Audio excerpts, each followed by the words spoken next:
Assalamu alaikum. Dans cette vidéo, on va présenter la solution de l'épreuve de rattrapage de ASD2 de novembre 2020. L'exercice 1. Soit une liste chaînée contenant les informations concernant un groupe d'étudiants où chaque élément de cette liste contient les informations suivantes. Nom, prénom, âge, note. 1. Donner la déclaration d'un élément de la liste. Donc, la déclaration, on va nommer cet élément de liste, ou bien le type de ces éléments de liste. Dans chaque élément, il y a le nom et le prénom de type chaîne de caractères, âge de type entier, note de type float, et le suivant contient l'adresse de l'élément suivant, qui est un enregistrement. La deuxième question, écrire une fonction affichant le nom de l'étudiant qui a la meilleure note. Donc, si la tête égale nul, donc c'est une liste vide. On va supposer que le meilleur élément est la tête et on va créer un autre élément qui fait le parcours de la liste. Tant que l'élément est différent de nul, on va comparer la valeur de l'élément avec la valeur du meilleur élément. Si la note de cet élément est supérieure que celle du meilleur élément, alors le meilleur élément égale élément. Ensuite, élément se décale vers l'élément suivant. Lorsqu'on quitte cette boucle, on aura le meilleur élément. Dans cet enregistrement, il y a plusieurs informations. Il y a le nom, le prénom, l'âge, note. Donc, l'objectif est de afficher le nom. Donc, printf meilleur élément, nom.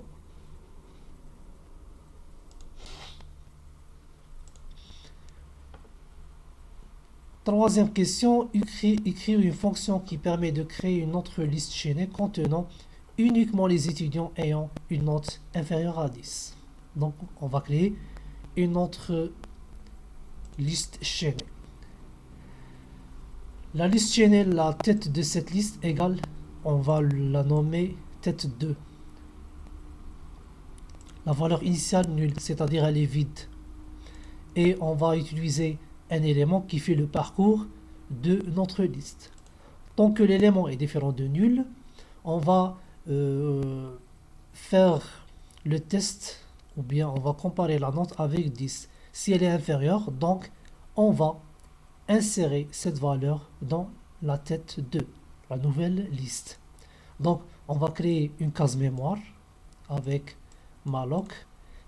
La note de cette case mémoire prend la note de l'élément. L'élément à insérer, le suivant de cet élément égale la tête 2. La tête 2 égale élément à insérer, c'est-à-dire 1, 2, 3, 4 instructions pour l'insertion de cette valeur dans la tête 2, ou bien la deuxième liste. Ensuite, élément est égal élément suivant pour la recherche d'autres valeurs inférieures à 10. Maintenant, l'exercice 2. Soit fmot un fichier de caractères alphabétiques contenant des mots séparés par un ou plusieurs caractères blancs. A. Écrire une fonction palindrome qui vérifie si un mot donné est un mot palindrome. On peut faire deux solutions. Il y a la solution récursive et il y a une solution itérative. On commence par la solution récursive, donc les valeurs de cette fonction, le mot, le début, c'est un indice, et la fin. Le début commence à partir du premier caractère de cette chaîne de caractères et fin commence à partir du dernier caractère.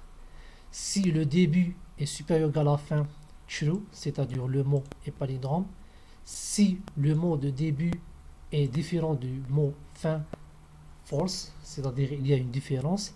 Sinon, le début incrémente et fin décrémente. Une deuxième solution, J prend la valeur l'indice du premier caractère, J prend l'indice du dernier caractère. Chaque fois, on fait la vérification entre mot I et mot J.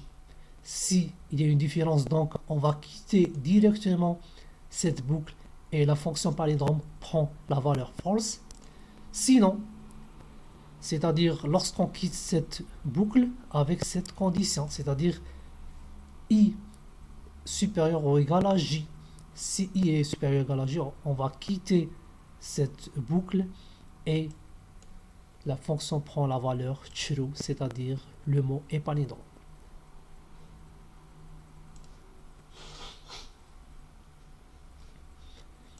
B. Écrit une fonction qui recopie dans un fichier, dans un nouveau fichier f palindrome, tous les mots palindromes. Donc cette question, il y a plusieurs objectifs. La première étape, le mot f palindrome qui contient tous les mots palindromes de f mots et leur longueur. Deuxième, affiche à l'écran leur nombre. Troisième, et le plus long mot palindrome. Donc on a 4 objectifs. C'est bon. Donc on va ouvrir le f mot qui contient les chaînes de caractères en mode lecture et f palindrome en mode écriture qui va contenir tous les mots palindromes ainsi que leur longueur. Après la vérification, si le pointeur fichier égale nul ou bien pointeur fichier 2 égale nul, donc opération impossible. Sinon, donc avant de commencer, automatiquement le nombre de mots palindromes égale à 0. Le mot palindrome le plus long, on va l'initialiser avec vide.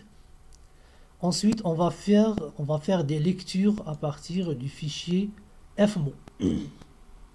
Donc, il y a des chaînes de caractères. La première étape, on va vérifier cette chaîne CLI palindrome en utilisant la fonction palindrome. Égal à true, donc, c'est un mot palindrome. On va écrire cette chaîne de caractères dans le f palindrome, parce que le pointeur fichier qui pointe vers f palindrome. On va écrire la chaîne de caractères ainsi que sa longueur. On a trouvé un mot palindrome, donc le nombre de mots palindromes égale plus plus. On a trouvé un mot palindrome, donc on va faire une comparaison puisqu'on cherche le mot palindrome le plus long. Donc si la taille du mot palindrome le plus long initialisé au départ est inférieure à la taille du chaîne de caractères qu'on a trouvé, donc le mot palindrome le plus long égale S, SCR copie. Donc on peut pas faire mot palindrome plus long égale S, puisqu'on est dans les chaînes de caractères, on va utiliser SCR copie qui permet de copier cette chaîne de caractères dans cette chaîne. Lorsqu'on quitte cette boucle, on affiche le nombre de mots palindromes. On va afficher le mot palindrome le plus long et on fait fclose pour quitter les opérations. Maintenant, l'exercice 3. Donnez la trace des appels des fonctions suivantes. Prendre par exemple a est égal à 2 et b égale 4. 2 et 4. 4 égale à 0? Non. 4 divisé par 2 égale à 0? Oui. Donc on va appeler la fonction avec a fois a qui est 2 fois 2 qui est 4 sur b sur 2 qui est 1. Fonction 1, 4 et b sur 2, 4 sur 2, b sur 2, 4 sur 2 qui est 2. Ensuite, a fois a qui est 16, a sur 2, 1. A fois a, 16 fois 16, 1 sur 2, 0. Ainsi de suite, et on trouve 16. Quel est l'objectif de cette fonction? On a donné 2 et 4, donc la solution, cette fonction calcule b puissance a, ou bien a puissance b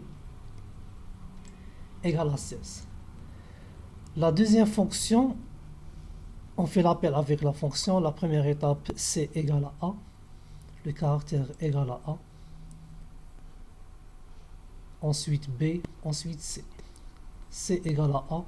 If C est différent de A est différent de point, oui, on appelle de la fonction f fonction 2. Ensuite, on fait l'appel de, on fait la lecture de B. B différent de point, oui. On fait l'appel de la fonction 2. Point est différent de point, non. Afficher le caractère. Donc on va afficher les caractères comme suit. Le premier caractère A, deuxième B et le troisième point. Sur l'écran, on va trouver point B A. L'objectif de cette fonction est afficher l'inverse du mot saisi. C'est bon parce qu'on fait l'appel. Après l'appel, on fait l'affichage. Donc l'affichage, c'est après les appels. Donc j'espère que vous avez bien compris la solution. Et on se retrouve la prochaine fois. Inch'Allah. Tallahu fi ra'akum et salam alaikum.